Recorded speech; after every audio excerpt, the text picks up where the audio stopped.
This episode is brought to you by Vital Farms. Isn't it bullshit to have to question where your food comes from? At Vital Farms, you can trace your pasture-raised eggs all the way back to the source, the pasture. On the side of each pasture-raised carton of eggs, you'll find the name of the farm where your eggs were laid. And when you look the farm up on their website, you'll get a peek at all the sunshine, fresh air, and open space the hens enjoy.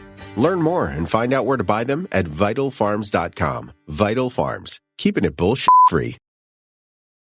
This episode is brought to you by Kia's first 3-row all-electric SUV, the Kia EV9, with available all-wheel drive and seating for up to 7 adults, with a 0 to 60 speed that thrills you 1 minute and available reclining lounge seats that unwind you the next. Visit kia.com/EV9 to learn more. Ask your Kia dealer for availability. No system, no matter how advanced, can compensate for all driver error and or driving conditions. Always drive safely.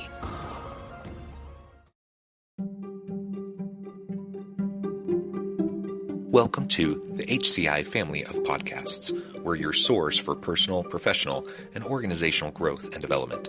We share our own original research, explore industry trends, and interview executives and thought leaders from across the globe. Join us for practitioner-oriented content around all things leadership, HR, talent management, organizational development, and change management. Maximize your personal and organizational potential with the HCI family of podcasts.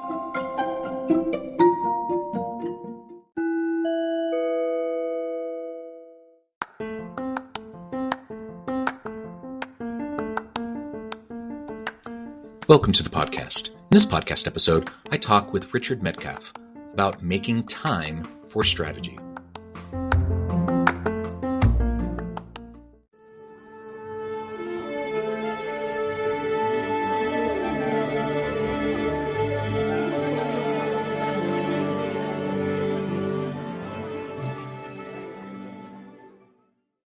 Richard Medcalf, welcome to the conversation today.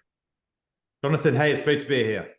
It is great to be with you. I believe we had a nice conversation a couple of years ago. It's been a while. Great to have you back on. Great to continue the dialogue. Where are you joining us from today? I'm joining you from Paris, just outside of Paris in France. So you can tell by my accent, I'm not born French, but I have adopted the country over the last 20 years. Wonderful. And I love France. I love visiting any chance I get. It's been a while. I think the last time was pre-pandemic.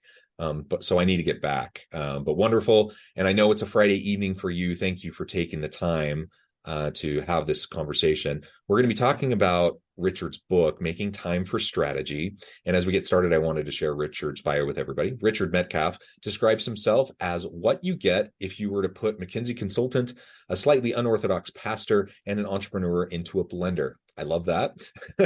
He is the founder of X Quadrant and a trusted advisor to exceptional CEOs and entrepreneurs and their leadership teams. Richard, anything you would like to highlight from your own background before we dive on in and talk about your book?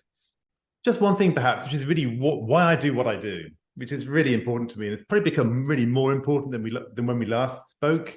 Mm-hmm.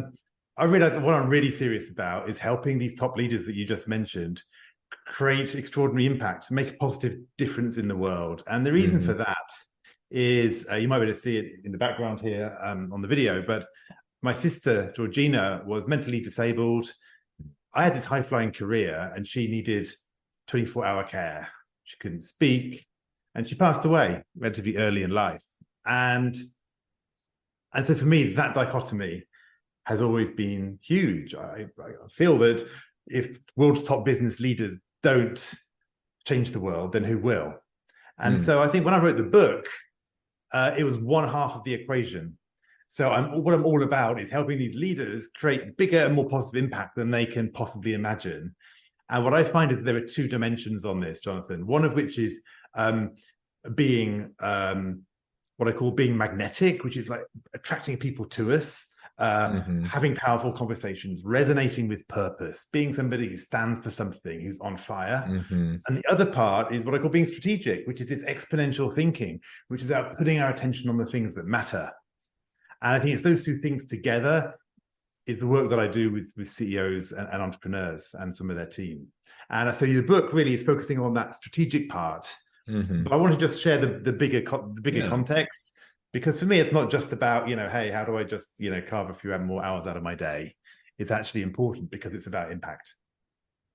Yeah, I think that's wonderful. A great way to frame up the start of this conversation. Impact is what it's all about. I think every leader wants to have impact, wants to maximize their influence and the ability to make a difference in their team, in their organization, and in the world. And we usually don't know how to do that. We're kind of running around like chickens with our heads cut off, just trying to put out fires and just keep things afloat.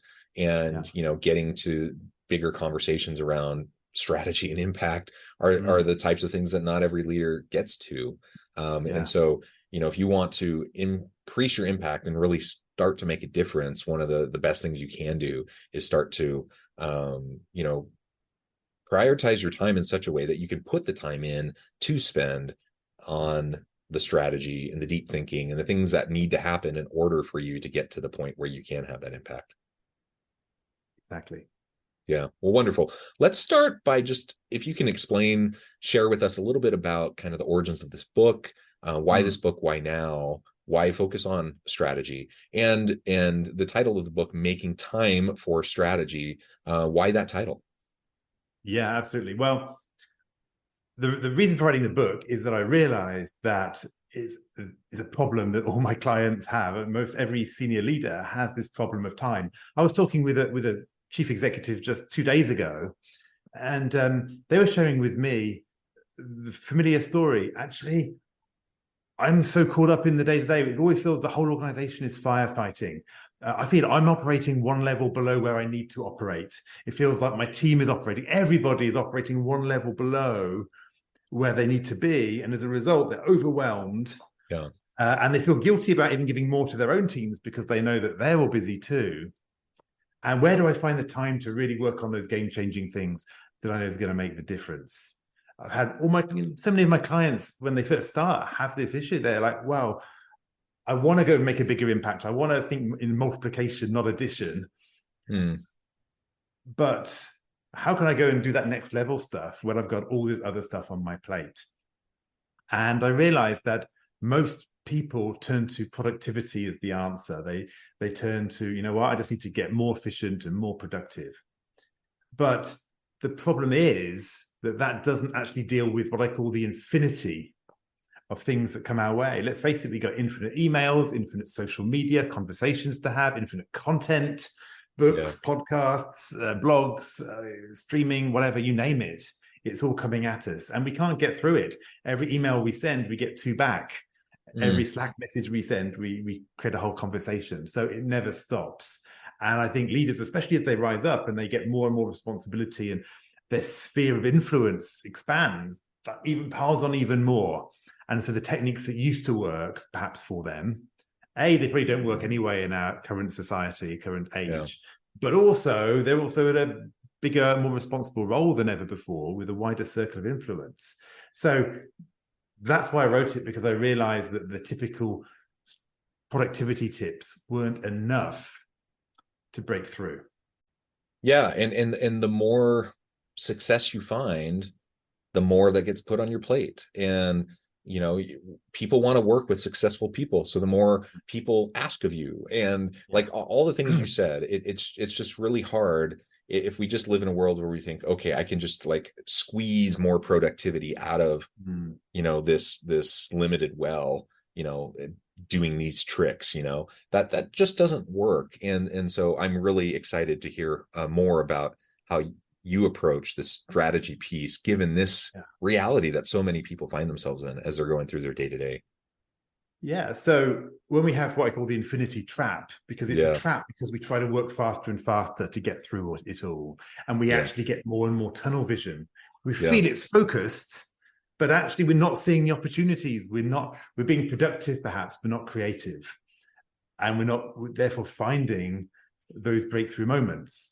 So within our own little frame of reference, we're adding value, we're kind of making things happen, we're making progress, but it's actually very incremental because of this tunnel vision, and that's the infinity trap. And so what's the solution? the solution fundamentally is we do have to create time, okay, to do that. But how do we do that, right? Because it feels almost impossible at some points, like it just can't make it happen. Well, you asked about the title of the book and why it's making time for strategy. So when I talk about strategy, first of all, I don't necessarily mean corporate strategy. If you're a CEO or entrepreneur, as many of my clients are, that will be part of it. But for me, it's really the strategic, right? Which means the thing that's going to move the needle for you, the thing that's going to make the difference. It's the filter, making time for the thing that really matters. And time is an acronym. In fact, I was super happy when I actually realized that my approach fitted into the letter time. But there are 4 things that spell the word time that you need to address. And the issue is that if you address the wrong one, you don't remove the barrier. So if you work on productivity and that's not your big issue, or you work on your workflows and that's not the issue, then you're still going to be overwhelmed. So these 4 areas, and I've even got a diagnostic little quiz on the website I can tell you about, which actually helps to identify which of the 4 areas you need to work on. And you can literally just jump into the book right in that section and work on that. So I try to design the book to be a book for busy people so that you don't have to read it from all the way through. You can just jump in and work on what you need to, or you can work it through systematically as well. So the 4 areas, there's the T is for tactics. Sometimes we do actually need better workflows. We do actually need a tactical plan to free up our time. Especially, I call it like a crash plan. Imagine that we are a business, right? Businesses, imagine you have a business that has 0 margin, 0 profitability. It's just stumbling along. Some months it makes a bit of money, some months it doesn't have quite enough money. It can't really invest in the future, that business. It can't really build a new plant, invest in marketing, catapult their future, right? They're kind of stuck until they get additional margin. They're a bit stuck and it's very fragile. Well, for most leaders, that's the same. We're like that business with our time. We've got no time to invest in future success. We're bumbling along, using up all our time on the day-to-day. So we do need a plan, which I go through in the book, to really say, okay, let's do an inventory of what your current commitments are, how strategic they are, and then it's build a fast-acting plan to rapidly free up some time and make a big difference. Because let's face it, if you're in that business owner who's not making any money, you probably need to cut deep. You probably need to make some big changes so that you're not just playing incrementally at the edges with, a few minor savings. So tactics involves shifting, getting rid of things in our commitments, but then maintaining that and having some more sustainable workflows going forward. Tactics, wonderful. And as I'm thinking about, and maybe this will come later, so if it does, just say, hey, just wait just a moment. But the tactics piece, it sounds like part of this is a boundaries kind of exercise, and understanding what your boundaries are. Like just yesterday, I was thinking of, there's this particular leader that I had been working with, and we've been going back and forth, and this project has really become a huge time suck. And I feel like I'm always being asked in an urgent way to respond to their procrastination, their lack of organization, then it gets translated to urgency towards me. And we end up rehashing the same stuff over and over and over again, usually with long periods of nothing happening in between, and at some point I'm just like, you know what, it's not my core job. It's not really my responsibility. I'm trying to be a good team player. I'm trying to be helpful. But this is just not worth it to me or my team to continue to do this. And so I'm just going to have to set up a boundary. I'm happy to work with you. I'm happy to continue to try to collaborate in this way, but this just does not make sense. So, establishing a boundary, when you have that kind of a candid conversation, then either, you can say, okay, I guess we're done collaborating, or you can say, okay, well, let's revisit how we're actually going to do this in a healthy way, in an effective way, to actually make sure things are moving forward. We're not wasting people's time, etc. So part of it seems like perhaps a boundary conversation. Yeah, I talk about boundaries actually quite a lot in the book, but that actually fits nicely into the second area, which is influence. So, as I said, the reason this is not just a productivity challenge is there are some tactical things, but it's also a leadership challenge. It's actually influencing your stakeholders. Because I like to say, if you want to go on a diet, the sabotage is most likely to come from your family, because they're the ones they want a chocolate cake and they don't want to feel bad about it, right? Where you virtuously saying no, so they're going to kind of tempt you, and unless you've really had that conversation up front and That's really so true. established what I want to do, you can do it. You can have what you want. I'm not going to. It's fine. Don't feel guilty. You can have that conversation, and then when they say, "Okay, we'll support you in it," then you've got allies and not saboteurs. Too often, what we do is we come up with a plan and we go, "Oh, I can't do that because my boss won't agree, or the other people in the company won't want me to do that, or my customers won't accept that." But have we actually had the conversations to renegotiate those boundaries, to create some new boundaries? And so influence is really important, because otherwise we can't implement our tactical plan. It will fall flat because we are trying to change, but nobody else knows they need to change. So in the influence part of the book, I talk about that. I actually think it's an overlooked area. When people do the assessment that I mentioned, the Making Time for Strategy assessment, and they get a score, they get their overall score, which they can benchmark. We've had hundreds and hundreds of leaders do it.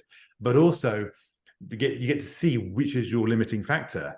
And I find that influence is, out of the 4 areas, it's the fewest number of people think influence is their limiting factor. Interesting. And I suspect that that's not actually the case.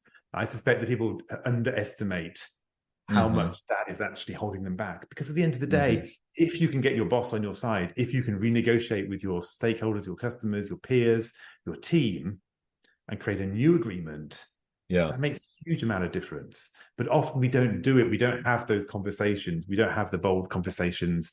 We don't express our needs clearly. We don't explain why it's going to be better. So I think influence is right. It's uncomfortable. That's it's a nerve-wracking conversation, because people want to please people. You want to be seen as successful, and you want to be a team player, etc. So it can really be a challenge to be willing to have those conversations. Yeah, exactly. So that's the influence part. And then the flip side, if you then move on to the next one, is mindset. So often it's what we believe is possible, necessary, and desirable that holds us back in this area. So it's not just a leadership challenge, it's also a personal transformation challenge, because we just might feel that we have to be busy to be valuable, to be productive. We might feel that if we're not hyper responsive, then that's a bad thing. I like to say, well, imagine you try to get in touch with the president of the USA or your company's CEO or whatever. It's like, well, perhaps they wouldn't be responding in 5 minutes, and perhaps you'd be actually quite happy that they've got better things to do. They're an important person. So what if you're an important person, you have important things to do, and you're not getting distracted? So trying to hack people's thinking and help them realize that perhaps their addiction to instant responsiveness, or addiction to adding value, or need to people please, or all these things, perhaps we need to let those go, and find a different way of thinking about things. So I like to say we want to prioritize contribution instead of being governed by our fears, which often happens. So that's mindset. And that's interesting to me personally, because I tend to be one of those people. I'm not sure if it's a style thing. I don't feel like a huge amount of pressure personally to be the hyper responsive person, but I am. And, I always feel really bad if I'm I was a little bit late for this conversation. I felt horrible about that. I hate wasting people's time. And if someone contacts me, I want to be on top of things enough to be able to respond to them quickly. And, again, I don't feel like a huge amount of weight or pressure, and I don't feel like I'm burning myself out to do it, but I do tend to kind of be that hyper responsive person, and it probably impacts me in ways that I'm not even aware of. And it probably diminishes my energy in ways that I'm not aware of as well.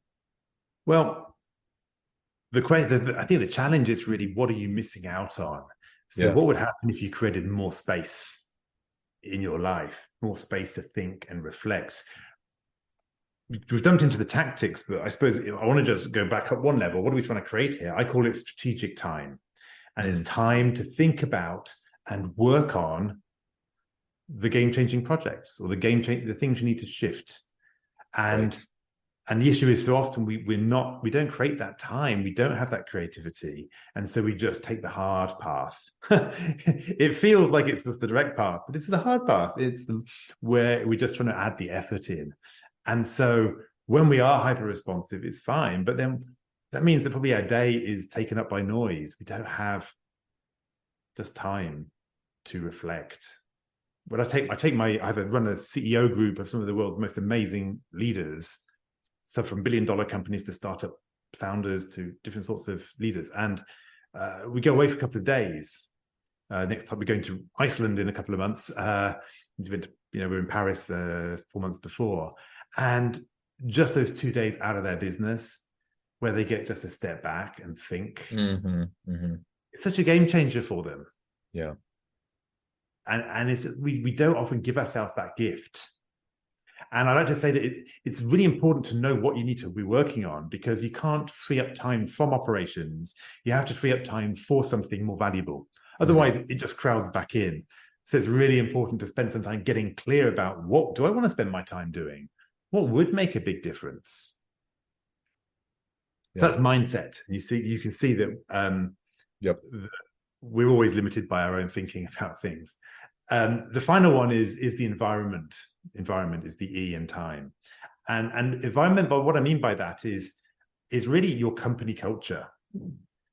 So there are some tactical things about our own personal environment that we can deal with, such as minimizing notifications and these kind of things. But it's also the question about, well, how do I create an environment around me where we are promoting strategic time, where we are having a culture where it's okay to stop and think and close the door and reflect and not just feel that we have to be in production mode all the time, but also be in creativity mode. That's often a really big challenge for leaders, because it's not just about their own personal productivity. If they can sort that out and the rest of the organization is completely overwhelmed, well, then what? So the time part is really helping them think about, how do I create that language, create that discussion, that conversation within the broader company, and how can we put into place some behaviors and some rituals that promote that. So that, if you like, is the kind of the overall, the big picture. Yeah. Excellent. And I think that's why I think so the book came out of the work I've been doing with leaders on these areas. I realized I'm getting results for these people. That, did a group program. There was a mid-level manager. He got promotion. He was overloaded. He created 30% of his week. He realized he was able to delegate and get rid of. He had all this free time. Went to his manager and he rose up a level, because it's like, oh great, well, you can take this responsibility now. You can take that responsibility. Same with CEO clients, where they finally managed to drive their next initiative. So I found it was so powerful. And it was when I realized it's this more of this coaching approach around dealing with the leadership issues, dealing with the personal mindset issues, dealing with the kind of organizational dynamics issues. It's those things that make the difference, and not just adding a new filter to your Gmail or a better to-do list application. Yeah, absolutely. Richard, this has just been a great conversation. I really appreciate you walking us through the time acronym and some of these kind of tools and approaches that we can use to free up the time so that we can, focus on the strategic pieces, have those reflective moments, and get unplugged a little bit, at least, so that we're not just running around putting out fires like chickens with our heads cut off all day, but actually getting to the second level kinds of work that we all want to do. I think we all are hoping to be able to do that kind of stuff. I note the time, I need to let you go, but before we wrap things up for today, I just wanted to give you a chance to share with the audience how they can connect with you, find out more about your work, your team, where they can find your book, and then give us a final word on the topic for today. Yeah, sure. So first of all, my name is Richard Medcalf with a D and no E. There's various ways of spelling Medcalf, and my company is called X Quadrant. So it's just the X and then the word quadrant. And if you want to find a bit more, first of all, find me on LinkedIn, hit me up. I'm always putting interesting and valuable things out there. Go to makingtimeforstrategy.com if you want to find out about the book. There's the links to Amazon and all the other things there, as well as some reviews and all the other stuff you might want to find out about. And actually what I'll do is I'll set up a special link. If you go to xquadrant.com/HCI, then I'll actually put the link to the Making Time for Strategy assessment there and some other bonuses as well. So that's probably the best place to go to get everything in one place. So xquadrant.com/HCI. And and if anybody gets the book and finds it interesting, feel free to reach out and strike up a conversation. I'm always very happy to engage with people and have that two-way dialogue. It's fantastic. Wonderful. Thank you so much, Richard. Again, a real pleasure. I encourage the audience to reach out and get connected. And as always, I hope everyone can stay healthy and safe, that you can find meaning and purpose at work each and every day, and that you can have a great week.